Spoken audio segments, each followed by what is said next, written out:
With channel Binny talkies, आपका दोस्त उमैद आपके साथ। जी का दोस्तों, इंडिया वर्सेस इंग्लैंड दूसरा टेस्ट दूसरे दिन का खेल इंतहाई शानदार रहा। बल्कि अगर मैं बात करूं तो दूसरे दिन का खेल सिर्फ और सिर्फ शुभमन गिल के नाम रहा। शुभमन गिल ने बल्लेबाजी करते हुए जहां पर 269 रन की बल्लेबाजी की गई, वहीं पर इंडियन फॉर्मर प्लेयर्स के बड़े बड़े रिकॉर्ड भी तोड़ डाले गए। साथ ही शुभमन गिल ने जो फेंटा लगाया है इंग्लैंड के बॉलर्स का, इसकी मेरे ख्याल से मिसाल नहीं मिलती। खास तौर पर बेन स्टोक्स एक दफ़ा सोच ज़रूर रहे होंगे कि भाई ये मैंने कर क्या दिया है।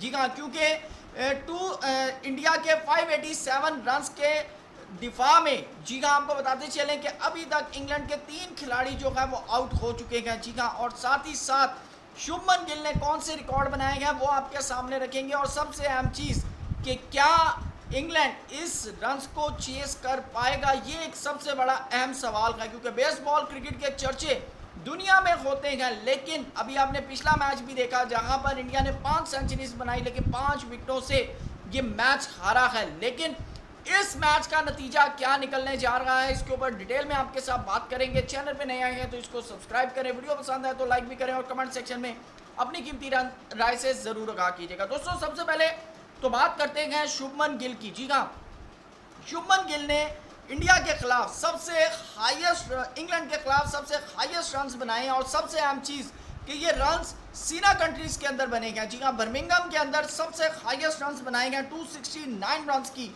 शानदार बल्लेबाजी खेली है। इससे पहले आपको बताते चलें कि ओवल के अंदर सुनील गावस्कर ने 221 रन्स बनाए थे और राहुल द्रविड़ ने 217 ओवल्स के अंदर। उसके अलावा सचिन तेंदुलकर ने लीड्स के अंदर जो है 193 रन्स बनाए थे और रवि शास्त्री ने 187 ओवल के अंदर बनाए थे इंग्लैंड के खिलाफ। तो शुभमन गिल जो है वो टेबल में अब टॉप पर आ गए हैं। उसके बाद आपको सबसे अहम चीज़ बताते चलें कि बेसबॉल क्रिकेट के एरा के अंदर जी का सबसे ज़्यादा इंडिविजुअली तौर के ऊपर आपको बताते एज अ टीम सबसे ज़्यादा जो रन्स बनाने वाली टीम है वो टीम इंडिया का। और सबसे अहम चीज़ के एक इनिंग्स के अंदर जी का इंडिया ने 587 रन्स बनाए हैं और इससे पहले पाकिस्तान ने 579 रन्स बनाए थे 2 इनिंग्स के अंदर। लेकिन अब बेसबॉल क्रिकेट के अगेंस्ट इंडिया नंबर 1 के ऊपर आ गया। लेकिन सबसे अहम चीज़ कि एक इनिंग के अंदर इन्होंने 587 रन्स बनाए गए। तीसरे नंबर पर भी पाकिस्तान है, एक इनिंग में 556 रन्स बनाए मुल्तान के अंदर। फिर उसके बाद न्यूजीलैंड है, 553 रन्स बनाए एक इनिंग के अंदर नॉटिंघम के अंदर। तो इंडिया जो है वो नंबर 1 के ऊपर आ गया है बेसबॉल क्रिकेट के एरा के अंदर। सबसे पहले आपको बताते चलें कि गिल ने जो है एज अ कैप्टन, ठीक है, as a captain top position के ऊपर आ गए हैं। हाईएस्ट रन जो उन्होंने बनाए हैं, आपको बताता चलूं कि शुभमन गिल ने 269 रन्स बनाए हैं बर्मिंघम के अंदर। विराट कोहली ने 254 रन्स बनाए साउथ अफ्रीका के खिलाफ पुणे के अंदर। विराट कोहली ने श्रीलंका के खिलाफ 243 रन्स बनाए हैं दिल्ली के अंदर। उसके बाद विराट कोहली ने 235 रन्स बनाए इंग्लैंड के खिलाफ मुंबई के अंदर। और इसके बाद MS धोनी ने 224 रन्स बनाए ऑस्ट्रेलिया के खिलाफ चेन्नई के अंदर। तो शुभमन गिल की ये जो बेहतरीन 269 रन है, इसकी वर्थ इस वजह से है कि इंग्लैंड के अंदर है।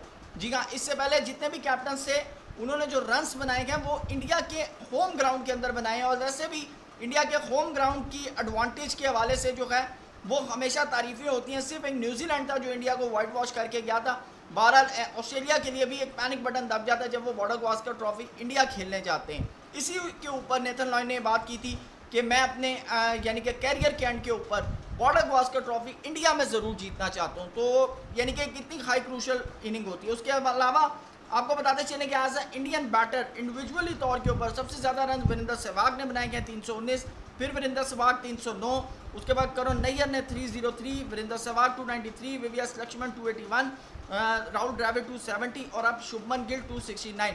तो शुभमन गिल विराट कोहली से ऊपर आ गए हैं। विराट कोहली ने एज इंडिविजुअल 254 रन बनाए थे, लेकिन अब शुभमन गिल जो है 269 रन के ऊपर जो है ज़बरदस्त किस्म की इन्होंने इनिंग खेली। अच्छा, सबसे अहम चीज़ मैं आपको बताता चलूँ कि इस टेस्ट मैच के अंदर इंग्लैंड को कम से कम 300 के अप्रॉक्सीमेटली रन्स ज़रूर अप्रॉक्सीमेटली करने पड़ेंगे। क्योंकि अगर फॉर एग्जांपल इंग्लैंड नहीं करता तो ये ना हो कि इंडिया फॉलो ऑन कर दे, और अगर फॉलो ऑन करता है तो मेरे ख्याल से एक बड़ा पैनिक बटन जो है वो इंग्लैंड के लिए यानी कि प्रेस हो जाएगा। क्योंकि जिस तरह की बल्लेबाजी की है, और सबसे अहम चीज़ जो मैं इस पूरे उसके अंदर आपको बताता चलूँ कि जो पार्टनरशिप लगी है ख़ास तौर के ऊपर रविंद्र जडेजा और शुभमन गिल के दरमियान, जी हाँ, 203 रन्स की पार्टनरशिप लगी है। और उसके बाद वाशिंगटन सुंदर और शुभमन गिल के दरमियान 144 रन, यानी कि अप्रॉक्सीमेटली अगर हम बात करें तो 347 रन की दो बल्लेबाजों के साथ शुभमन गिल की ये पार्टनरशिप रही है और आउटस्टैंडिंग रही है कि उसने एक दफ़ा इंग्लैंड को सोचने पर ज़रूर मजबूर कर दिया। और ख़ास तौर पर जिस तरह का मैंने कल भी बात की थी कि आकाशदीप जसप्रीत बुमराह की जगह ले सकते हैं, ये देखना जो है बहुत ज़रूरी है। और जिस तरह आकाशदीप ने बेन डकेट को आउट किया, ओली पॉप को आउट किया, तो इंग्लैंड के अंदर पैनिक बटन जो है वो मज़ीद प्रेस हो चुका है, क्योंकि जैक क्रॉली भी आउट हुए, उनको सराज ने विकेट ली, लेकिन बेन डकेट और ओली पॉप का डक के ऊपर आउट होना तो किसी भी पैनिक बटन से कम नहीं है। लेकिन इस वक्त जो रूट और हैरी ब्रूक जो हैं वो मैदान के अंदर मौजूद हैं और दोनों ये कैपेबिलिटी रखते हैं। ये भी आपको बताता चलूँ कि ये दो यानी कि डबल सेंचुरीज भी कर सकते हैं, ये एक रियल फैक्ट है। लेकिन अगर इंग्लैंड की बल्लेबाजी होती है और अगर इंग्लैंड चेस की तरफ जाता है और अगर ये रन चेस कर लेता है तो मुझे जहाँ तक लगता है कि मैच शायद ड्रॉ की तरफ चला जाएगा। लेकिन अगर इंडिया यानी कि इंग्लैंड 250 के करीब या 100-150 के ऊपर अगर इंडिया उसको आउट करता है तो इंडिया फॉलो ऑन ज़रूर करवाएगा, नहीं तो मोस्ट प्रॉबली 100-150 रन कर इंडिया जो है वो इंग्लैंड को बारी देगा और फिर इंग्लैंड के लिए खेलना काफ़ी ज़्यादा मुश्किल हो जाएगा। अच्छा, मैं थोड़ी सी बात करूँगा, डेल स्टेन ने जसप्रीत बुमराह के हवाले से एक बड़ी अपडेट दी है। उन्होंने कहा कि जसप्रीत बुमराह को सेकंड टेस्ट मैच से बाहर बैठाना सेम ऐसे ही है कि आप रोनाल्डो को बेंच पर बैठा दें। तो जसप्रीत बुमराह को उन्होंने रोनाल्डो के साथ कंपैरिजन किया है, कितनी हकीकत है ये बात की आपने कमेंट सेक्शन में बताना है। लेकिन ये बात है कि इस वक्त जितना भी प्रेशर है, जितना भी टेंशन वाला माहौल है वो इंग्लैंड कैंप के अंदर है, जबकि इंडियन कैंप की अगर बात करें तो मेरे ख्याल से अभी सेटिस्फैक्शन है। लेकिन कल तीसरा दिन क्या होगा, क्या सारा दिन इंग्लैंड खेल पाएगा या इंग्लैंड ये जो प्रेशर का इस वक्त इन्वायरमेंट क्रिएट हुआ है क्या ये इंडिया के कैंप के अंदर शिफ्ट कर पाएगा, ये कल का दिन जो है इस मैच का एक नतीजा खेज दिन होगा। कल का दिन बताएगा कि बेसिकली मैच जो है वो इंडिया के हाथ में है या फिर इंग्लैंड के हाथ में है। कमेंट सेक्शन में आपकी क्या राय है ज़रूर बताइएगा। Thank you so much. Allah हाफ़िज़।